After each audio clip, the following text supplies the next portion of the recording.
បងមកមើលហាងអំសាយបើយើងថាយើងមានម៉ូតកៅថ្មីឲ្យគេខ្លាំងអញ្ចឹងណាបងយើងមានជាប្រភេទខោកបយបោះបរោះបងគឺសាច់វាគឺក្រាក់ហើយពេលឲ្យ skip មកឲ្យគឺស្រួលធ្វើខ្លាំងមែនតើហ្មងហើយជាប្រភេទសាច់លេខ1របស់យើងសម្រាប់នេះវិញគឺសម្រាប់បងដែលគាត់ចាញ់ស្រីអញ្ចឹងគឺត្រូវម៉ាច់បរសាម៉ូតវាគឺថ្មីហើយពេញនិយមខ្លាំងមែនតើហ្មង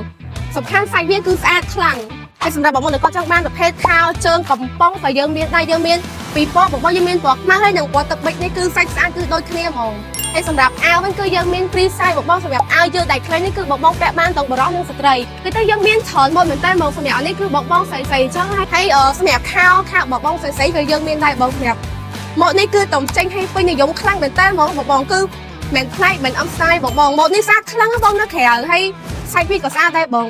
ហើយបើពីម៉ូតនេះវិញគឺតំចេញថ្មីហ្មងគឺស្អាតខ្លាំងមែនតើមកថាសាច់មកថារូបរាងគេគឺស្អាតខ្លាំងបងពាក់ទៅដើរលេងតាមបូកូតាមមិនវិញគឺត្រូវហ្មង